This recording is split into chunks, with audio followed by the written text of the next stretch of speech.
Yeah, Nadine, and this canal that I'm at now, basically unrecognizable when I was here back in November just because of how much debris that we were able to see in the water. But the problem we're hearing from homeowners tonight can be seen right on that bank behind me. Now, crews, when they come to areas like this, they have to remove all of that vegetation to gain access to the canal.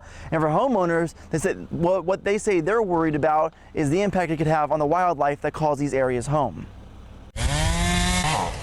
Less than 2 weeks after Ian, the sawing and cracking of vegetation from Cape Coral contractors as they clean debris out of city canals.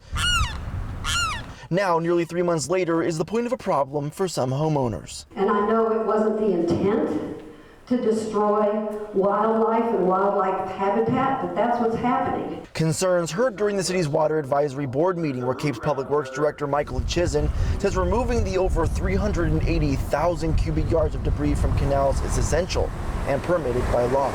We have the right by law, by owning that encumbrance over individuals' lots, to service those canals. A service that one resident claims are destroying habitats for animals such as gopher tortoises. Do I need to get out there with no trespassing signs to keep bulldozers from crossing our lots with gopher tortoises to do this? Cape Coral Solid Waste Manager Terry Schweitzer says bulldozers are not used for canal cleanup, and adds that city environmentalists go out before each project, which he says ensures that no animals are harmed. They immediately notified the crew before they started work to maintain that 25-foot buffer around that gopher tortoise, just like we would if it was any other type of development. So there is that pre-type staging.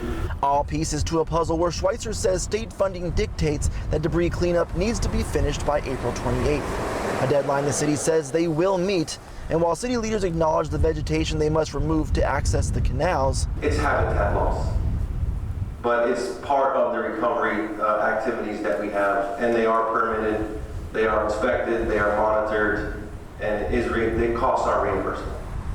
And one of the other questions we heard from homeowners earlier today at that special meeting was, are they going to start to actually replace and replant some of the vegetation that they have to clear out? Now, right now, there is no set plan, but city leaders did say they're working on obtaining grants that would allow them to buy things like trees and different vegetation and work on that progress of being able to replant those on some of these properties. And we'll keep you updated as this process moves along. But for now, live in Cape Coral tonight, Colton Chavez, Fox 4.